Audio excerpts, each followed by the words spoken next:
Okay, good evening everyone. நேற்று economics paper number 4 start பண்ணியாச்சு. அதில் 1.1 இன்ட்ரடக்ஷன் அண்ட் 1.1 கம்ப்ளீட் பண்ணியாச்சு. வாட் இஸ் எக்கனாமிக்ஸ், அது டெஃபினிஷன்ஸ். ஸோ அது வந்து ஃபஸ்ட்டு பார்ட்டில் நம்ம முடிச்சாச்சு. ஸோ இப்போ செகண்டில் என்ன சொல்ல வராங்க, 1.2ல் என்னென்னா யூட்டிலிட்டினா என்ன, வெல்த்னா என்ன, ப்ரொடக்ஷன்னா என்ன. ஸோ யூட்டிலிட்டி அப்படின்னா என்னென்னா நீங்கள் யூஸ் பண்ணுறது. So utility is a measure by which consumer scales of preference on good or services is quantified. நீ வந்து எவ்வளோ அதை வந்து இப்போ எனக்கு வந்து நான் வீட்டுக்கு இப்போ ரேஷன் தேவை அப்படிங்கிறத நான் ஒரு குவான்டிட்டியில் நான் என்னோடய யூசேஜை பொறுத்து நான் சொல்லுவேன். ஸோ அந்த மெஷரை நான் வந்து குவான்டிடேட்டிவ் பண்ணி நான் வந்து சொல்கிறேன். So production on the other hand the quantity obtained from the use of efficient combination of different factors or inputs. In the later part we will we will come up to these two concepts in detail. Now we discuss on wealth na enna. So major வந்து utility ப்ரொடக்ஷனை தாண்டி வெல்த்னா என்ன, வெல்த்துங்கிற டெஃபினேஷனை யார் சொல்லியிருந்தாங்க, Adam Smith சொல்லியிருந்தாங்க. அதில் வந்து அதே டெஃபினேஷனில் ஜேபிசே என்ன சொல்லியிருந்தாங்கிறதையும் கொடுத்துருந்தாங்க. ஸோ அவரோட கிரிட்டிசிசம் வந்ததுக்கப்புறம் ஆல்ஃப்ரெட் மார்ஷல் வந்தார். ஸோ ஆடம் ஸ்மித் யார், ஃபாதர் ஆஃப் எக்கனாமிக்ஸ். அடுத்து வெல்த் அப்படின்னா என்னென்னா, மேஜராக வெல்த்து நமக்கு வந்து ஆடம் ஸ்மித் ஞாபகம் வர்றாரா, அது மாதிரி இப்போ வெல்த் அப்படின்னா என்ன, நம்மக்கிட்ட இருக்கிற பொருளோ ஒரு ஸ்டாக்கோ ஒரு அசட்டோ இதை தான் வந்து வெல்த்தாக சொல்கிறாங்க. So the stock of goods under the ownership of a person or a nation. இப்போ நேஷனோட வெல்த் அப்படின்னா அசட்ஸ் என்னென்னா அவங்க என்ன வச்சுருக்காங்க, என்னென்ன மாதிரி டிஃபென்ஸ் எக்யூப்மெண்ட்ஸ் வச்சுருக்காங்க, இது எல்லாமே வந்து ஒரு நேஷனோட wealth.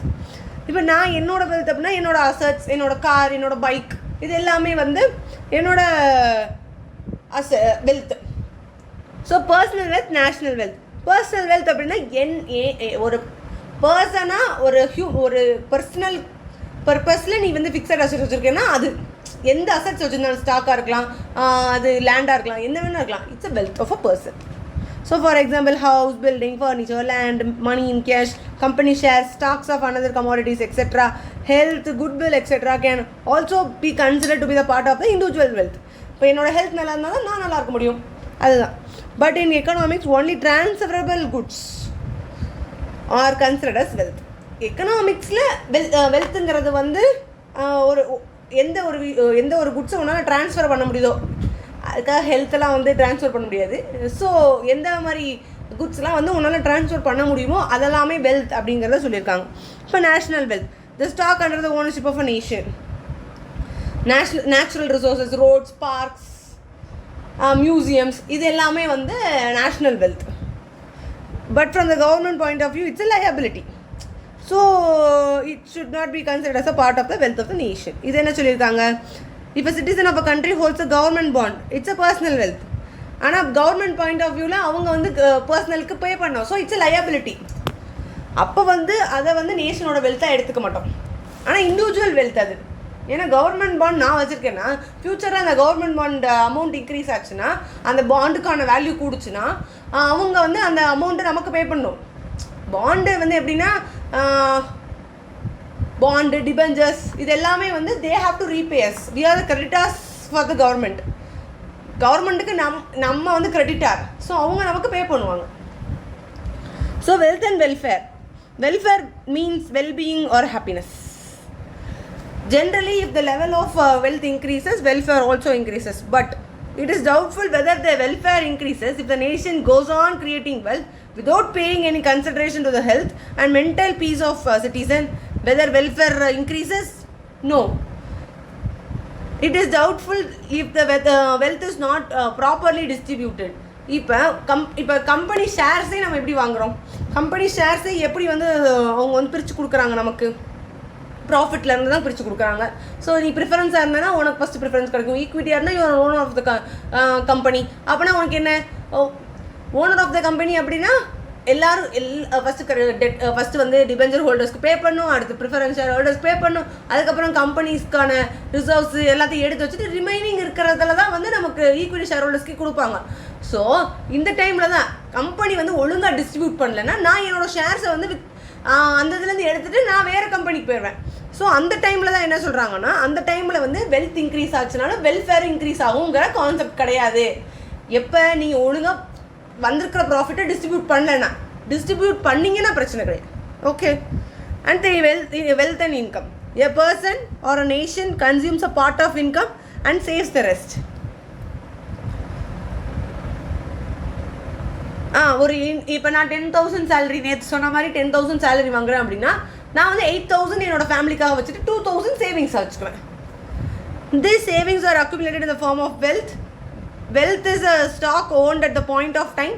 Income is a flow over a period of time. இன்கம்ங்கிறது வந்து 1 month once அந்த மாதிரிலாம் இருக்கும். இப்போ வீக்லி பேமெண்ட்ஸ் பண்ணுறவங்க இருப்பாங்க. So it depends upon the concern and the employee. அடுத்து ப்ரொடக்ஷன். ப்ரொடக்ஷன் அப்படின்னா என்ன? Creation of a goods. இப்போ நான் ரா மெட்டீரியலாக ஃபஸ்ட்டு வந்து என்ன வாங்கியிருக்கேன், எப்படி சொல்கிறது, இப்போ நான் பால்கோவா பண்ண போகிறேன் அப்படின்னா என்னோடய ஃபஸ்ட்டு தேவையான பொருள் என்ன? மில்க் தேவை, சுகர் தேவை, இதெல்லாமே ரா மெட்டீரியல்ஸ். இதெல்லாம் வச்சு நான் என்ன பண்ணுவேன்? ப்ராசஸிங் பண்ணுவேன். ப்ராசஸ் பண்ணி இந்த ப்ராசஸிங் பண்ணுறது தான் ப்ரொடக்ஷன். ஸோ நான் வந்து ஃபஸ்ட்டு பால் காய்ச்சணும், அது கூட சேர்த்து சீனியை கரெக்டாக அந்த பதத்துக்கு கொண்டு வரணும். அதுக்கப்புறம் தான் என் ப்ராடக்ட் என்ன கிடைக்கும்? பால்கோவாங்கிறதே கிடைக்கும். ஸோ இந்த ப்ராசஸை தான் என்ன சொல்கிறாங்க? Production. So creation of a goods for the purpose of selling them into the market. இது வந்து எக்கனாமிக்ஸுங்கிறதுனால நீங்கள் வந்து பையிங் செல்லிங் அதை பற்றி பேசுகிறீங்க. நான் இப்போ பால்கோவான்னு சொன்னது நான் பிஸ்னஸாக கூட பண்ணலாம். இப்போ I am doing a palkova பிஸ்னஸ்னால் அதுக்கேற்ற மாதிரி நான் வந்து இப்போ ரா மெட்டீரியல்ஸ் வாங்குவேன், அதுக்கேற்ற மாதிரி மில்க்கு, அதுக்கேற்ற மாதிரி சுகர், அதுக்கேற்ற பதத்தில் நான் கிண்டி என்னோடய கஸ்டமர்ஸ்க்கு கொடுப்பேன். ஸோ அதுலேருந்து வர இப்போ மில்க்கு சுகருக்கான காஸ்ட்டை தாண்டி நான் ஒரு எக்ஸ்ட்ராவாக ஒரு அமௌண்ட் வச்சு விற்கிறது தான் ப்ராஃபிட். ஸோ இதுக்கப்புறம் நான் கஸ்டமர்கிட்ட விற்கிறது வந்து it's a price. In one word production means creation of utility. அது அந்த பொருளுக்கான யூஸை வந்து நீ கிரியேட் பண்ணி அந்த ப்ராடக்டை கொண்டு வர்ற. When a child makes a doll for playing for her enjoyment, it is not called production. But the doll maker who sells these dolls in the market is, நான் தான் சொன்னேன், பால்கோவா நான் என் வீட்டுக்காக செஞ்சேன்னா அது வந்து ப்ரொடக்ஷன் கிடையாது. இதே நான் என்னோட கஸ்டமர்ஸ்க்கு கொடுக்குறதுக்காக நான் இது பண்ணுறேன் அப்படின்னா இட்ஸ் அ ப்ரொடக்ஷன். இப்போ ப்ரொடக்ஷனுக்கு என்னெல்லாம் தேவை? நம்ம ஏற்கனவே பார்த்த மாதிரி தான், லேண்டு, லேபர், கேபிட்டல், ஆர்கனைசேஷன். இப்போ லேண்டாக இருந்தால் நீ என்ன பே பண்ணுவேன்? ரெண்ட் பே பண்ணுவீங்க லேண்டுக்கு. இப்போ ஓனாக இருந்தால் பிரச்சனை கிடையாது. ஸோ இதெல்லாமே வந்து ஃபேக்டர்ஸ் ஆஃப் ப்ரொடக்ஷனுக்கு நம்ம பே பண்ணுறது. இப்போ லேபராக இருந்தால் வேஜஸ், கேபிட்டல் அப்படின்னா இன்ட்ரெஸ்ட், ஆர்கனைசேஷன் அப்படிங்கிறது ப்ராஃபிட். ஸோ இது வந்து நமக்கு எப்போயுமே வந்து காமனாக தெரிஞ்சுக்க வேண்டிய ஒரு விஷயம். நான் எல்லா தடவையும் இந்த லேண்ட், லேபர், கேபிட்டல், ஆர்கனைசேஷன் பக்கத்தில் நான் ரெண்ட்டு, வேஜஸ், இன்ட்ரெஸ்ட், ப்ராஃபிட் நான் சொல்கிற மாதிரி நீங்களும் அதை ரிவைஸ் பண்ணிட்டே இருங்க. ஏன்னா இந்த இதுலேருந்து நமக்கு எனி கொஸ்டின்ஸ் வர வாய்ப்பு இருக்குது. ஸோ ஒன் வேர்டுக்கு இம்பார்ட்டன்ட். அடுத்தது the factors of production are also called as inputs. ஆமாம், இப்போ மில்க்கு, சுகருங்கிறது இன்புட்ஸ் தானே. இன்புட்ஸை நான் வந்து ப்ராசஸ் பண்ணி தான் அவுட்புட் கொண்டு வரேன். This goods and services produced with the help of inputs are called outputs. அடுத்து production possibility curve, PPC. அதுக்கு இன்னொரு நேம்ஸில் என்னென்ன கொடுத்துருக்காங்க பாரு. Production possibility frontier, production possibility boundary, production transformation curve. The PPC curve shows the various combination of two commodities that can produced by the economy with the given resources and technology.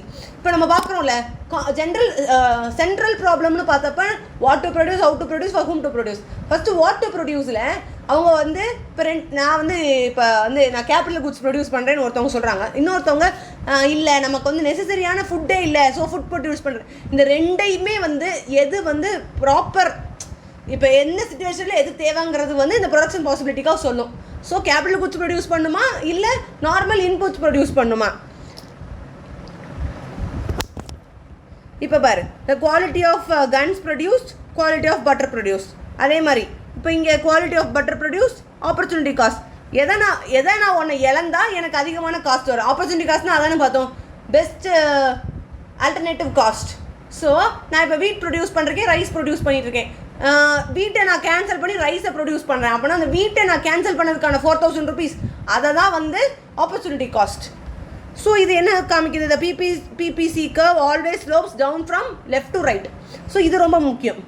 So point போட்டுக்கோ, PPC curve லெஃப்ட்லேருந்து ரைட்டுக்கு. And the production of one commodity is increased, another production commodity will be foregone.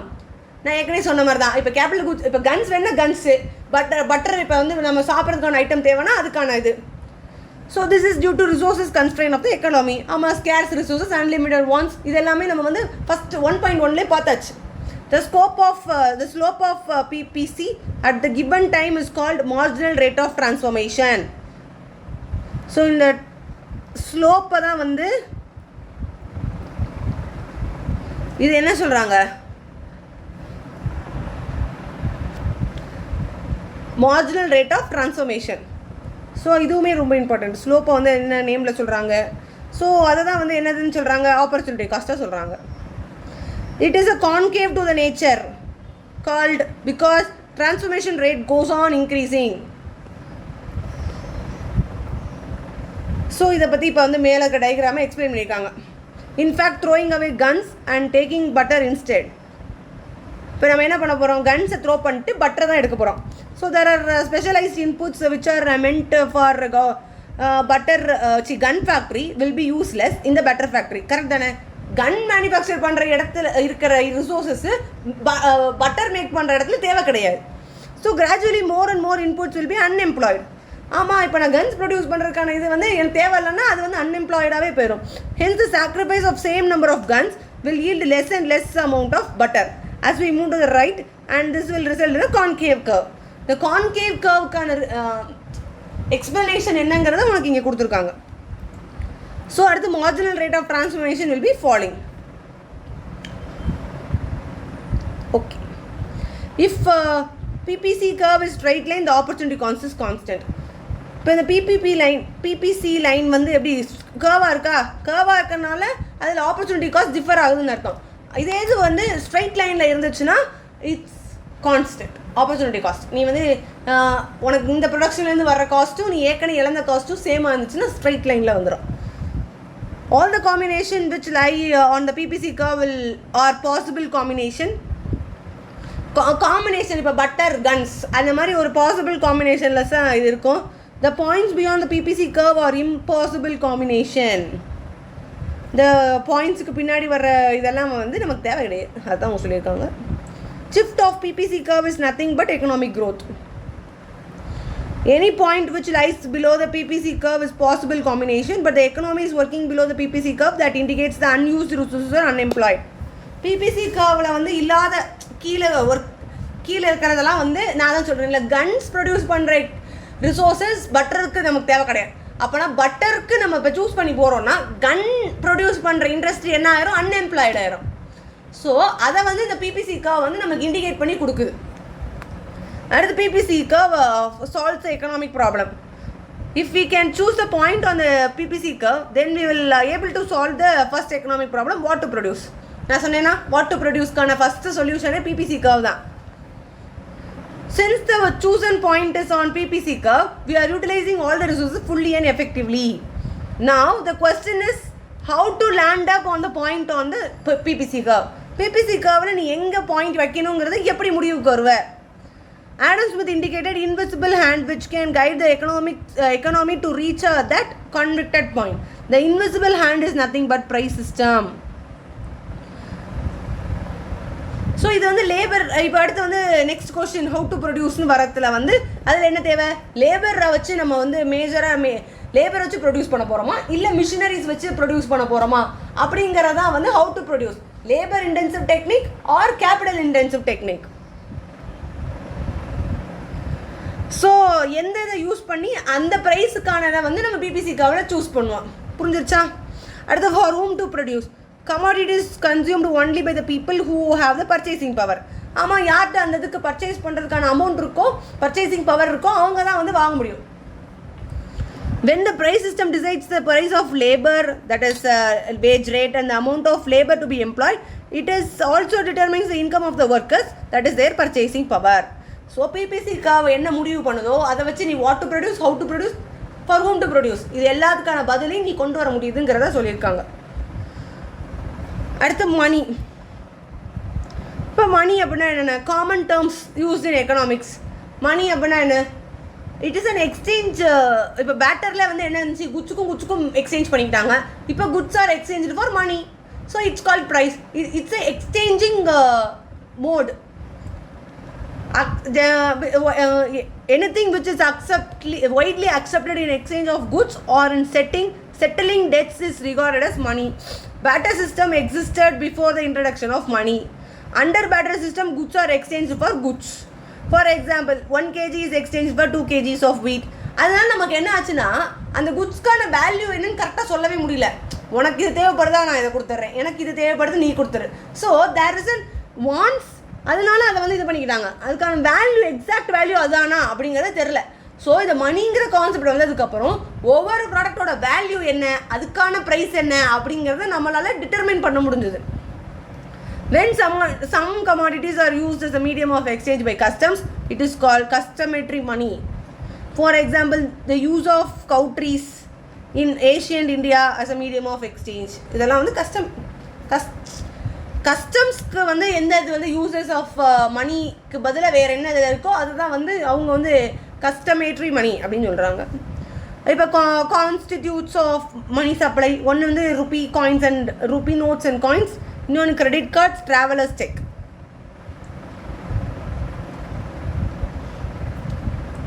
அடுத்து income, net inflow of money, purchasing power of a person over a certain time of period of time is called income. For example, daily income, weekly income, monthly income, yearly income. அடுத்து savings, income minus expenditure, அது income minus consumption. Whatever is left in the hand of an individual, நான் சொன்னேன்ல 10,000 இல்லை 8,000 என்னோட ஃபேமிலிக்கு use பண்ணி 2,000 நான் save பண்ணுறேன்னா இட்ஸ் a சேவிங்ஸ். அடுத்து market is a place where buyer and seller meets and exchange the goods for a price. So functions of market to determine the price of the goods, to determine the quantity of quantity of goods. So price and supply. Market mechanism to means the totality of all markets, that is the market for all goods and services in an economy. Market mechanism determines the price and quantities brought and sold for all the goods and commodities. காமனாக எல்லா goods and சர்வீஸ்க்கும் பேசுகிறது market mechanism. அடுத்து capital stock and investment. நீ share மார்க்கெட்டில் இந்த மாதிரி எதுவும் இன்வெஸ்ட் பண்ணுற அப்படின்னா it's a capital stock and investment in some other business. அது என்னென்ன அடுத்துங்கிறது அதுவும் வருது. So investment is increment in capital stock. Suppose we have a reservoir filled with water and there is a tap over a reservoir. If a tap is turned on, water will flow in the reservoir and the water level in the reservoir will increase. If we are permitted to draw analogy, then water in the reservoir can be compared to the capital stock and the water flow from the tap can be compared with the investment. As example என்ன கொடுத்துருக்காங்க பாரு. With 100 machines, the economy can produce a maximum 1 lakh units of output. Where 100 machines represent the capital stock, அதிலிருந்து வர output investment. அதை வச்சு நீ என்ன பண்ணுவ, இன்னொரு அமௌண்ட் கஸ்டமர்ஸ் செல் பண்ணி அமௌண்ட்டை வாங்குவல்ல, அதுதான். அடுத்து types of investment. Real investment, increase இந்த ரியல் இது வந்து என்னதுன்னா மிஷின்ஸ், ரா மெட்டீரியல்ஸ், இதுக்கான இன்வெஸ்ட்மெண்ட்டாக நீ எதுலையாவது அமௌண்ட் போடுற, கேபிட்டல் ஸ்டாக்காக நீ ட்ரீட் பண்ணுற அப்படின்னா அதெல்லாம் வந்து ரியல் இன்வெஸ்ட்மெண்ட். அடுத்து portfolio investment, purchasing of a new shares இந்த கம்பெனி. இதுக்கு வந்து ஒரு பெரிய எக்ஸ்ப்ளனேஷன் கொடுத்தாங்க, அது நம்ம தேவை கிடையாது. அடுத்து cross investment and net investment. So the aggregate investment made by the economy during the year, gross investment. The gross investment includes inventory investment and fixed investment. இப்போ இன்வென்ட்ரி இன்வெஸ்ட்மெண்ட்னா நீ என்ன பண்ணுவ, செமி ஃபினிஷ்டு குட்ஸ்க்கு, ரா மெட்டீரியல்ஸ்க்கு, இதுக்கான இன்வெஸ்ட்மெண்ட்லாம் பண்ணுற, ஃபினிஷ் குட்ஸ்க்குலாம் பண்ணுறேன் inventory. இதே இது machinery, building, ஃபேக்ட்ரிஸ்க்கு பண்ணால் fixed investment. Net investment by deducting the depreciation cost of capital from the gross investment. அப்போனா என்ன, gross investment minus depreciation, net investment. So hereby we completed utility, wealth and production. Production அப்படின்னா நமக்கு என்ன ஞாபகம் வரணும், factors of production. Factors of ப்ரொடக்ஷனில் land, labour, capital, organisation. லேண்டுக்கு என்ன பே பண்ணுறோம், ரெண்ட். லேபருக்கு என்ன பே பண்ணுவோம், வேஜஸ். Land, labour, capital. கேபிட்டலுக்கு இன்ட்ரெஸ்ட், ஆர்கனைசேஷனுக்கு profit. So next very important unit 1.3, theory of demand, supply and equilibrium. Today we will try to complete theory of demand. இப்போ demand அப்படின்னா என்ன, எனக்கு ஒரு பொருள் தேவை, இப்போ நான் மதியம் சாப்பிடணும் அப்படின்னா எனக்கு ரைஸ் தேவை. நான் வந்து அந்த rice, I am in the demand of rice, I want rice. So நான் வந்து போய் என்னோடய ஷாப்கீப்பர்கிட்ட கேட்குறேன். ஸோ அங்கே சப்ளை ஆஃப் ரைஸ் வந்து இன் பல்கில் வந்து நிறையா இருந்துச்சுன்னா அமௌண்ட் கம்மியாக தான் இருக்கும், ரைஸோட ப்ரைஸ் கம்மியாக இருக்கும். If the production of rice decreases, the price of the product decreases. So இதுதான் டிமாண்டுக்கும் சப்ளையுமே வந்து இன்வர்ஸ் தான். இப்போ டிமாண்ட் கூடுச்சுன்னா சப்ளை வந்து கம்மியாக இருந்துச்சுன்னா என்ன பண்ண முடியும்? அங்கே மேஜர் ப்ராட் என்ன, ரெண்டுக்கும் நடுவில் என்னது தான் இருக்குது, பாலமாக எது இருக்குன்னா ப்ரைஸ் தான் இருக்குது. இப்போ டிமாண்ட் அதிகமாகி சப்ளை கம்மியாக இருந்துச்சுன்னா ப்ரைஸை கூட்டிடுவாங்க. இப்போ டிமாண்ட் கம்மியாகி சப்ளை கூட இருக்குன்னா ப்ரைஸ் கம்மியாக தான் ஆகும். ஸோ இதில் நமக்கு என்ன புரியுதுன்னா, ஒரு பாலமாக வந்து ப்ரைஸ் தான் நிற்கிதுங்கிறது நமக்கு தெரியுது. Demand or supply which builds the gaps between them is a price. So meaning of demand. Demand means desire in common per. ஒரு ஆசை மூலமாக வர்றது. ஆசைங்கிறது வேற, வாண்ட்டுங்கிறது வேற. அதுதான் நீட்ஸ், டிசையர், வாண்ட்ஸ், இதுக்கெல்லாமே டிஃப்ரெண்ட் மீனிங்ஸ் இருக்குது. But in economics demand means desire backed by purchasing power and willingness to pay the price. எனக்கு முதல்ல அதில் ஆசை இருக்கணும், நான் ரைஸ் வாங்கணுங்கிறதுல ஆசை இருக்கணும், அந்த ரைஸ் வாங்குறதுக்கான கெப்பாசிட்டி என்கிட்ட இருக்கணும். அதுக்கப்புறம் அந்த ப்ரைஸை நான் அந்த ப்ரைஸை கொடுத்து நான் அதை வாங்கலாமாங்கிறதுலேயும் நான் முடிவாக இருக்கணும். இப்போ நான் தான் அந்த டிமாண்ட் வந்து கரெக்டான டிமாண்ட். இப்போ நான் வந்து இப்போ நம்ம வந்து ஒரு மந்த்லி சேலரிடு பர்சன், எனக்கு ஒரு சேவிங்ஸ் இருக்குது, நான் வந்து இப்போ கோல்டு வாங்கணும்னு நினைக்கிறேன். என்னோடய அமௌண்ட் சேவிங்ஸில் இருக்கிற எல்லா அமௌண்ட்டையும் போட்டு நான் கோல்டு வாங்கணும்னு நினைக்கிறேன். நான் டிசைர் பண்ணிட்டேன், அதுக்கான பர்ச்சேசிங் பவரும் என்கிட்ட இருக்குது. ஆனால் மூணாவது, இவ்வளோ ப்ரைஸ் கொடுத்து இதை வாங்கணுமா, இன் ஃபியூச்சர் எனக்கு வேறு ஏதாவது பேக்கப் அமௌண்ட் தேவைப்பட்டுச்சுன்னா, இந்த மூணுமே மீட் பண்ணலன்னா it is not a demand. When it desire plus purchasing power plus willing to pay, இந்த மூணு இருந்துச்சுன்னா தான் டிமாண்ட் வந்து மீட் ஆகும். டிமாண்டுங்கிறதே அங்கே க்ரியேட் ஆகுது. இருந்துச்சா? Demand is basically a purchase of any goods or services which involves the exposition of desire by the demander, the customer, and the ability of a demander. Ability or purchasing power is usually measured level of income and wealth of the customer. For example, student demands a book on managerial economics by a particular author. Though he has the desire to take and read the book, but he may not purchase a book because he may not have that. அதான் நான் சொல்கிறேன்ல, ஒரு part ஆசை இல்லை, ஆனால் உனக்கு வந்து willingness to பே இருக்குது, பர்ச்சேசிங் பவர் இருக்குது, ஆனால் ஆசை இல்லை அப்படின்னு நீ வாங்க மாட்டேன்.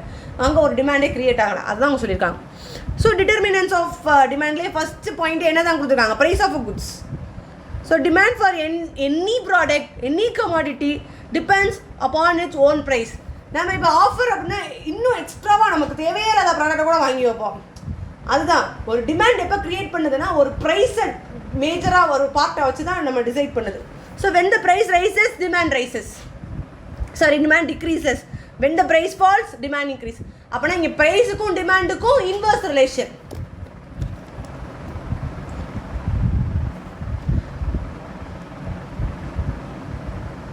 Inverse relation with demand.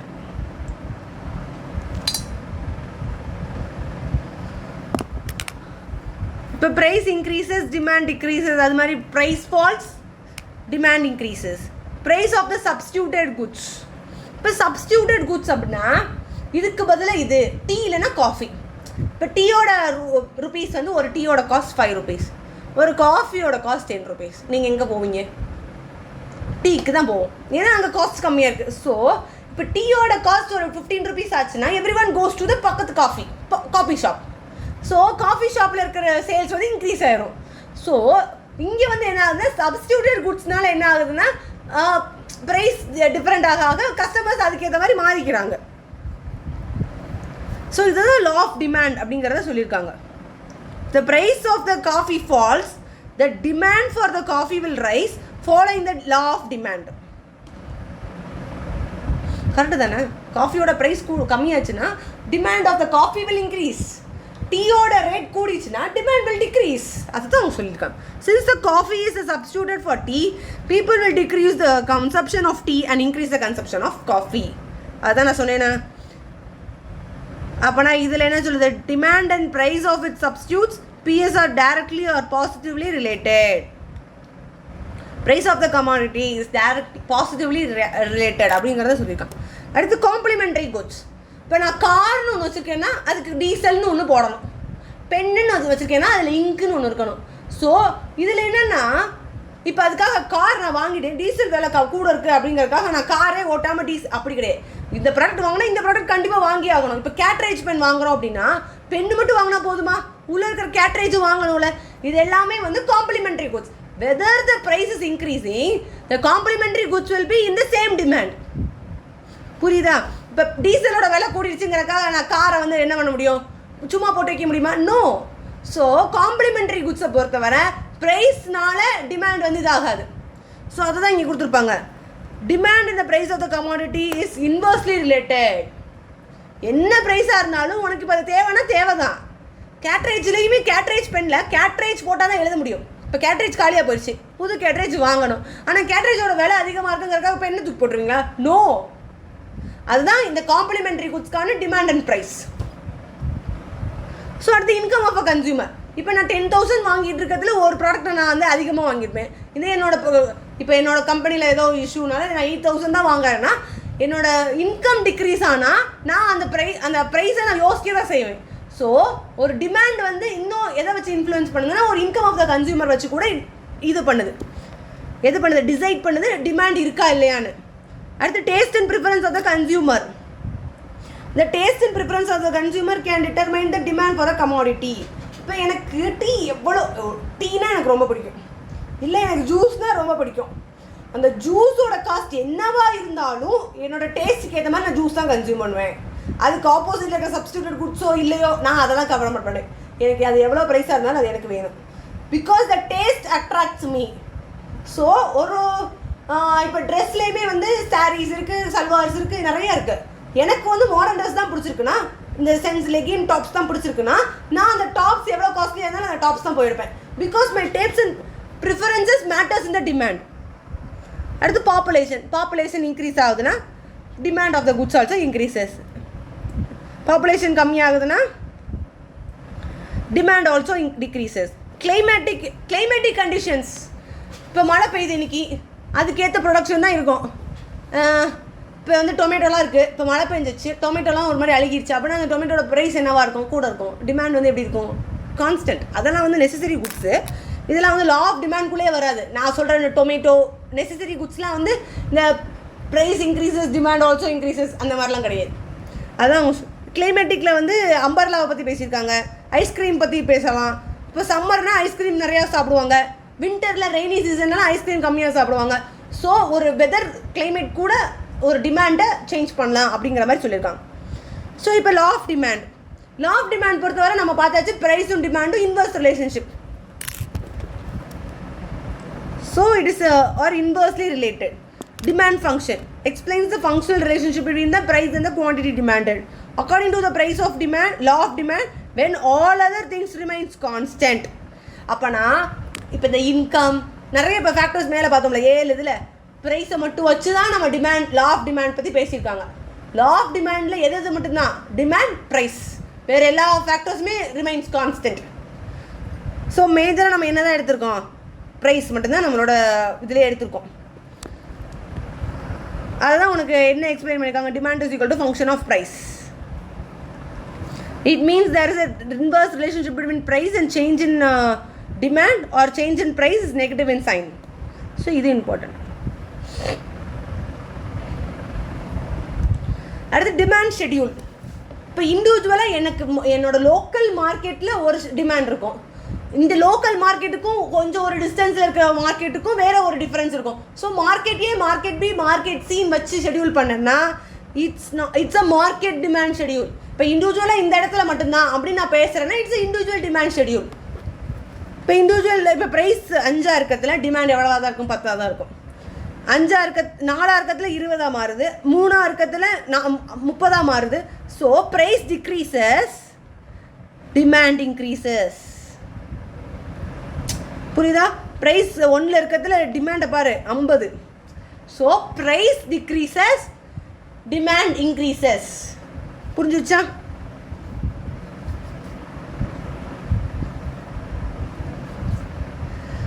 இதுதான் இண்டிவிஜுவலில் உனக்கு வந்து எப்போயுமே always demand curve flows from the left to right. Top left to ரைட்டில் தான் எப்போயுமே வந்து டிமாண்ட் கர்வ் இருக்கும். டிமாண்ட் அப்படின்னாலே இப்படித்தான். இங்கே ப்ரைஸ் வரும், இங்கே குவான்டிட்டி டிமாண்டு. இது வந்து 5னா 1ல் தான் இருக்கும். இங்கே 4னா இங்கே 2க்கு வரும். அடுத்து இங்கே 3னா இங்கே ஒரு 3க்கு வரும். கான்ஸ்டண்ட்டாக ஒரே மாதிரி வரும். அடுத்து 2 இங்கே வரும். அடுத்து 1 இங்கே வரும். ஸோ டிமாண்ட் கர்வ் எப்படி இருக்குன்னு பார்த்தாச்சா? Always slopes top to bottom.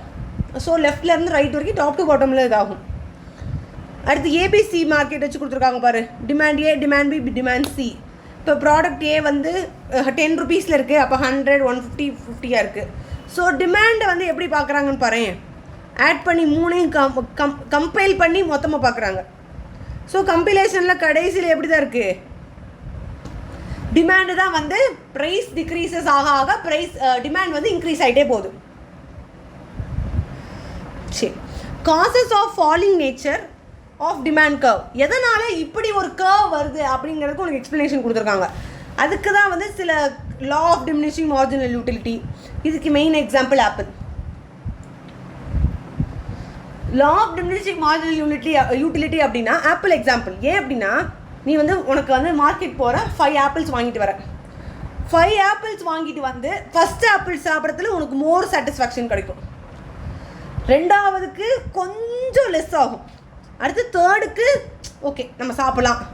4 அப்போ ஓகே இன்ட்ரெஸ்டே இல்லாமல் சாப்பிட்றேன்னு வச்சுக்கோயே. இதெல்லாம் இன்ட்ரெஸ்டே இருக்காது.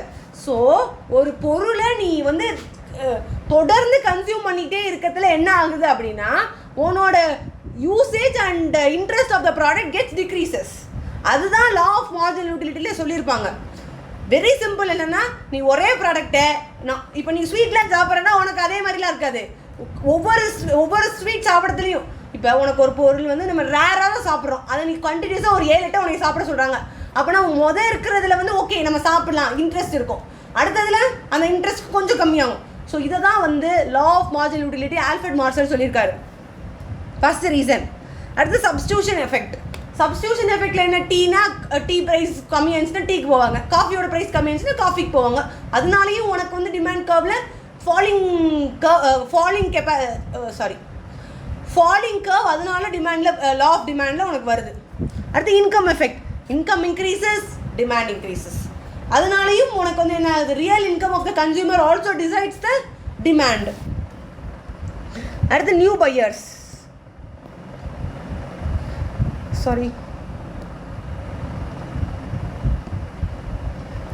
New buyers. When the price of the commodity decreases, the new consumers are attracted to that commodity because the price level falls. It becomes cheaper then. ஆமாம், demand வந்து கம்மியாக போயிடுச்சு. ஆனால் அந்த ப்ராடக்டை சேல் பண்ணியே ஆகணும்னு அப்படி என்ன பண்ணுவாங்க? Myntra sale, Flipkart sale, big billion sales. இந்த டைம்லலாம் ப்ரைஸ் கொஞ்சம் சீப்பராக இருக்கும். So consumer gets to buy the more products. அதை நியூ பையர்ஸை அட்ராக்ட் பண்ணுறாங்க. அடுத்து ஓல்டு பையர்ஸை வந்து எவ்வளோ ஓல்டு பையர்ஸாக இருந்தாலும் அந்த குவாலிட்டியை நமக்கு வந்து மாறாமல் கொடுத்தோம்னா அவங்க நம்மக்கிட்டே தான் இருப்பாங்க.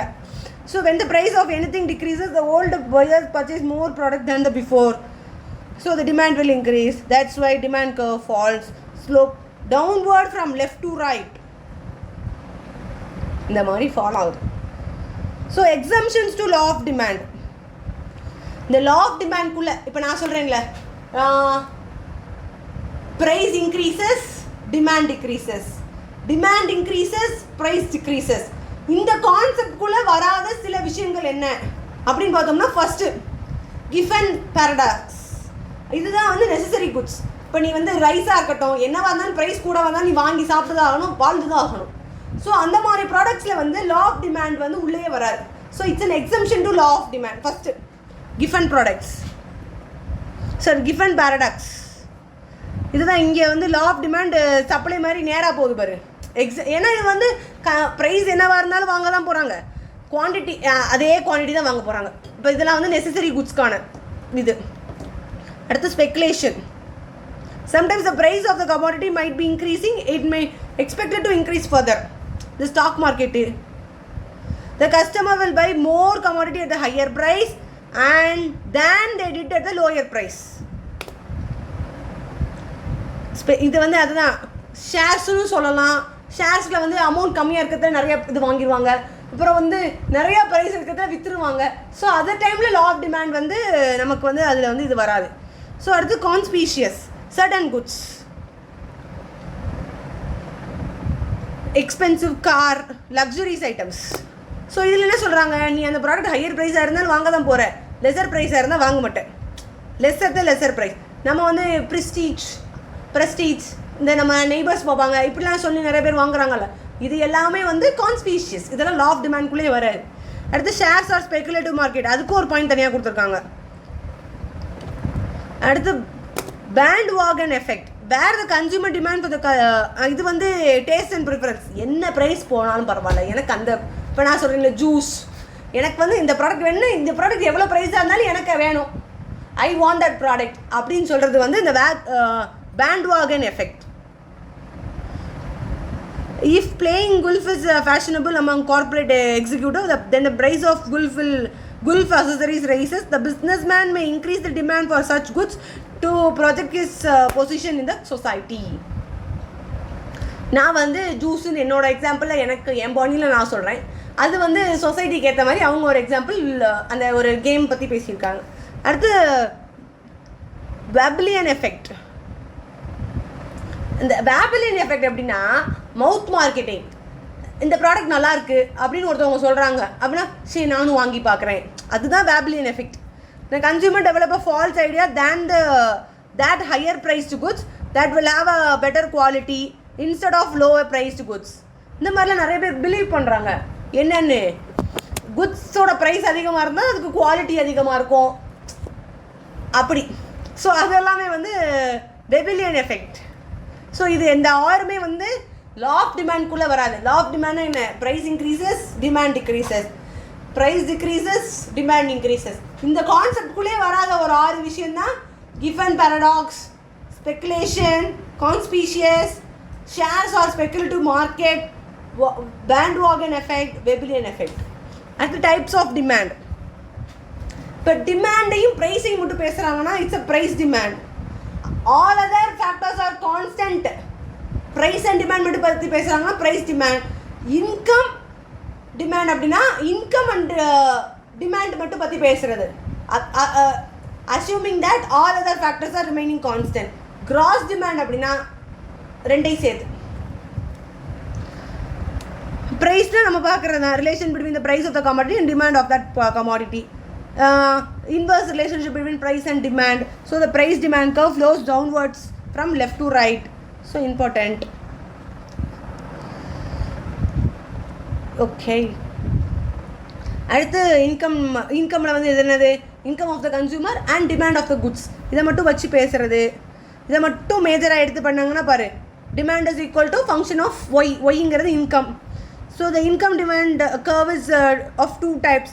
ஒன்று superior goods or normal goods, the upwards from left to right. இதே இது இன்ஃபீரியர் குட்ஸாக இருந்துச்சுன்னா less quality goods, left to right. Inferior குட்ஸ்னால் லெஸ் குவாலிட்டி குட்ஸ். அதன் டிமாண்ட் கர்வ் பாரு. இன்ஃபீரியர் குட்ஸ்னால் நார்மல் லா ஆஃப் டிமாண்ட் படி மேலேருந்து கீழே போகும். சுப்பீரியர் ஆர் நார்மல் குட்ஸ்னால் சப்ளை மாதிரி இப்படி போகும். அடுத்து கிராஸ் டிமாண்ட். கிராஸ் டிமாண்டில் வந்து price of one commodity and demand of another commodity. இப்போ நான் வந்து டீயோட ப்ரைஸ் எடுத்து டிமாண்ட் ஆஃப் காஃபி பேசினேன்னா அதுதான் கிராஸ் டிமாண்ட். அதுக்கு தான் வந்து சப்ஸ்டியூட்டட் குட்ஸ், காம்ப்ளிமெண்ட்ரி குட்ஸ் பற்றி பேசியிருக்காங்க. இதெல்லாம் நம்ம வந்து ஆக்சுவலி ஏற்கனவே வந்து டயக்ராமாக டிஸ்கஸ் பண்ணாமல் we have already seen the full concept of what is substituted goods and complementary goods.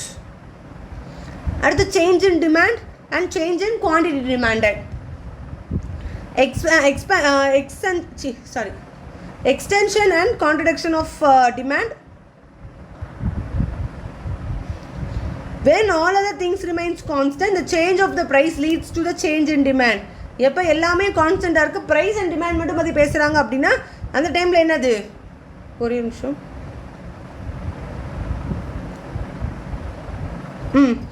Price and demand இதை மட்டும் பற்றி பேசி அது இன்க்ரீஸ் ஆகுதா டிக்ரீஸ் ஆகுதான்னு சொல்கிறது வந்து expansion and contraction of demand. இதே இது டிமாண்டை வந்து வேறு ஒரு அதர் இப்போ taste and preference, income of the consumer இதெல்லாம் பற்றி பேசுனாங்கன்னா இதெல்லாம் வந்து என்னது, increase and decrease of demand. other than price, other determinants which leads to the change in demand is called increase or decrease of demand. Price and demand of the goods நம்ம பேசணும்னா it's expansion and contraction of demand. So இது important. Price and demand. இங்க other determinants, that is taste and preference, substituted goods and demand. ஒருவேளை வந்து demand increase ஆச்சு leads to the increase in demand அப்படின்னா இது increase in demand. Decrease in டிமாண்ட்னா அந்த மாதிரி. இதில் வந்து இன்க்ரீஸ் ஆச்சுன்னா எக்ஸ்பான்ஷன், டிக்ரீஸ் ஆச்சா கான்ட்ரடிக்ஷன். So demand. அடுத்து எலாசிட்டி ஆஃப் டிமாண்ட். இதில் வந்து சம்ஸ் கேட்பாங்க. ஸோ ஒன் வேர்ட்ஸில் வெரி வெரி இம்பார்ட்டன்ட். எலாசிட்டி அப்படின்னா சேஞ்சஸ். ஸோ எலாசிட்டி அப்படின்னா changes. So changes in prices. உனக்கு ப்ரைஸும் டிமாண்டும் கொடுத்து எவ்வளோ சேஞ்ச் ஆகுது, இது வந்து பர்ஃபெக்ட்லி எலாஸ்டிக்கா இல்லை இன்எலாஸ்டிக்கா, இது எல்லாமே நீ வந்து இனிமேல் வாட் இஸ் அப்படிங்கிறத நம்ம பார்க்க போகிறோம். ஸோ இதுலேயுமே அதே மாதிரி price elasticity of demand, income elasticity of demand, cross elasticity of demand. Price தான் என்ன பார்த்தோம், price and demand of the goods. Income அப்படின்னா இன்கம், டிமாண்ட் அப்படின்னா income and demand of the product. அடுத்து மூணாவது கிராஸ்னா price of one commodity and demand of another commodity. So இந்த டைமில் உன்னோட எலாசிட்டி எப்படி இருக்கும் அப்படிங்கிறது தான் வந்து இந்த கான்செப்டில். உன்னோட சேஞ்சஸ் பாசிட்டிவாக இருக்குமா, நெகட்டிவாக இருக்குமா, இன்ஃபினிட்டியாக இருக்குமா, உன்னால் மெஷர் பண்ண முடியுமா முடியாதா அப்படின்னு சொல்கிறது தான் இந்த elasticity of demand. So price elasticity of demand, if you have seen price elasticity of demand with formula, உன்னால் இன்கமும் பண்ண முடியும், கிராஸும் பண்ண முடியும். ஓகேவா? ஃபார்முலா பார்த்துக்கோ. Proportionate change in demand divided by proportionate change in price.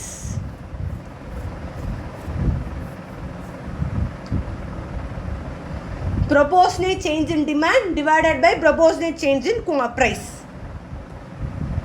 Demand divided by price. Now the elasticity of demand is a degree of responsiveness of demand as a result of change in price. ஒரு ப்ரைஸை நீ change பண்ணதுனால உன்னோட demand வந்து எந்த அளவுக்கு இருக்குது அப்படிங்கிறத சொல்கிறது. ஆல்ஃபிரட் மார்ஷல் என்ன சொல்லியிருக்காரு, எலாசிட்டி ஆஃப் டிமாண்ட் இந்த market great or small according to the demand increases much or little for a given fall in the price and diminishes much or little for a given rise in price.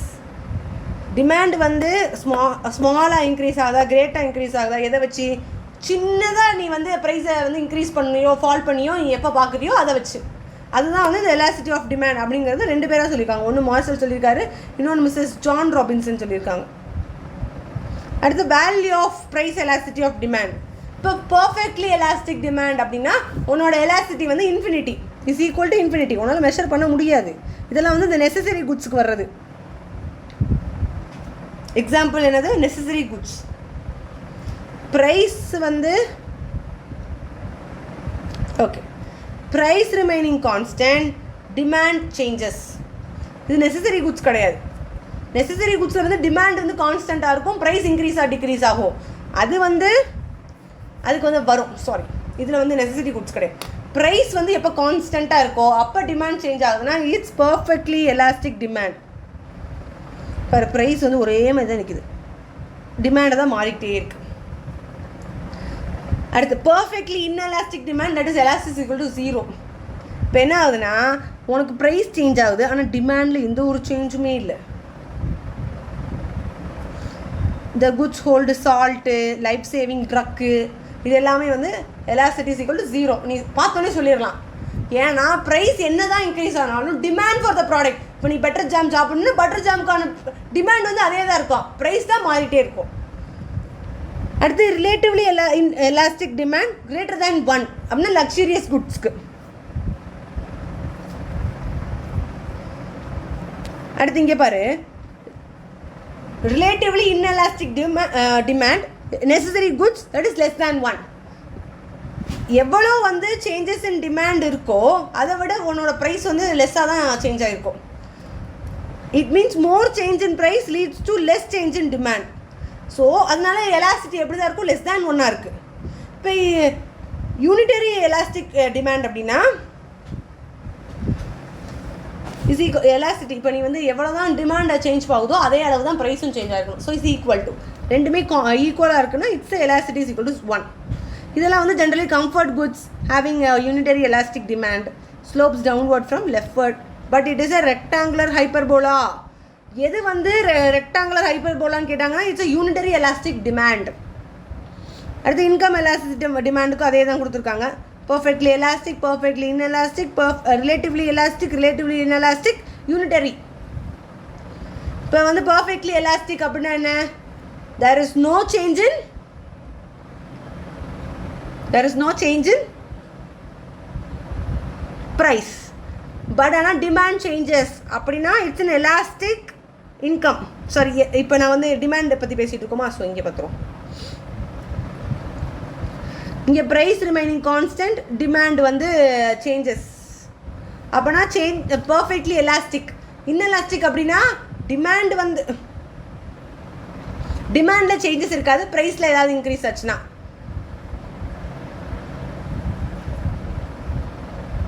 அதே மாதிரி income வச்சுன்னா income வந்து remaining constant, demand வந்து fluctuating ஆகிட்டே இருக்குது அப்படின்னா it's an elastic demand.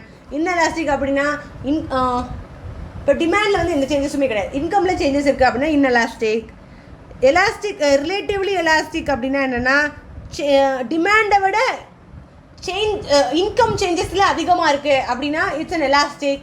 இன்கம்மை விட demand அதிகமாக சேஞ்சஸ் ஆகுதுன்னா it's an inelastic, relatively inelastic. இப்போ இன்கமும் டிமாண்டும் ஒரே அளவு தான் டிஃபர் ஆகிருக்கு அப்படின்னா it's a unitary elastic demand. அடுத்து அதே மாதிரி கிராஸ் ஃபார்முலா பார்த்தோமா? டிமாண்டுங்கிறது மேலே constant, so demand divided by income.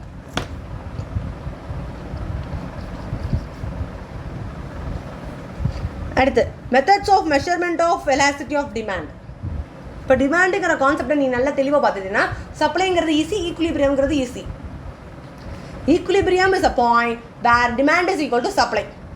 So அது வந்து உனக்கு டிமாண்டும் சப்ளையும் புரிஞ்சிச்சுன்னா equilibrium is very easier than ever. ஓகேவா? இப்போ methods to measure elasticity of demand: percentage method, total outlay method, point method, arc method. இப்போ பர்சன்டேஜ் மெத்தடுங்கிறது நார்மலாக இப்போ நீங்கள் மேலே பார்த்தீங்கள proportionate change in demand divided by proportionate change in price or income or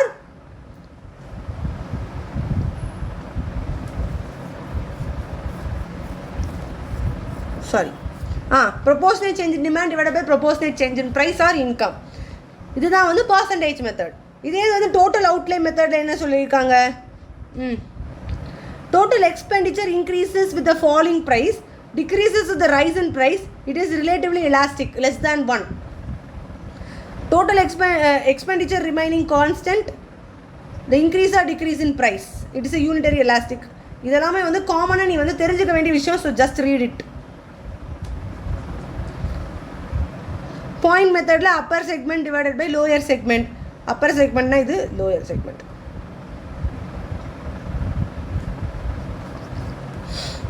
அதான் இது வந்து மேலேருந்து infinity less than 1 is equal to 1, equal to or sorry இது greater than 1 இது is equal to 1, less than or equal to 1 is equal to 0.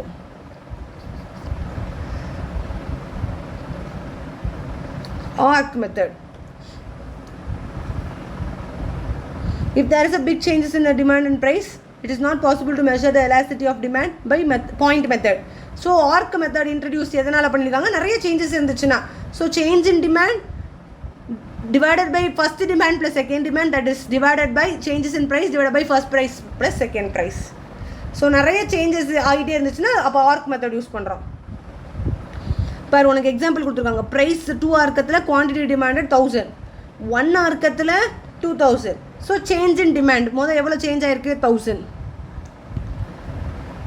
3 total demand divided by change in price 1 divided by 3. So இது என்னது 1/3 divided by 1/3. So 1. அதுவுமே இது வந்து என்ன இருக்குன்னா ரிவர்ஸ்லி, அதனால் நெகட்டிவாக இருக்குது. ஸோ -1, அதனால் யூனிட்டரி எலாஸ்டிசிட்டி அப்படின்னு கண்டுபிடிக்க முடியுது. புரிஞ்சிச்சா? ஃபஸ்ட்டுலேருந்து செகண்ட் ஒனுக்கு டிக்ரீஸ் ஆகுதுல மைனஸ் ஆகுது, இதில் வந்து இன்க்ரீஸ் தான் ஆகுது. ஸோ ஒன்று மைனஸாக இருந்தால் இப்போ நம்ம ஆக்சுவலி லா ஆஃப் டிமாண்டில் என்ன பார்க்குறோம்? ப்ரைஸ் டிக்ரீசஸ் டிமாண்ட் இன்க்ரீசஸ் அப்படின்னா ஒன்று நெகட்டிவாக இருக்கும், இன்னொன்று ப்ளஸ்ஸாக இருக்கும். ஸோ அதை தான் இங்கே கொடுத்துருக்காங்க. ஸோ அடுத்து very important relationship between AR and MR and price elasticity of demand.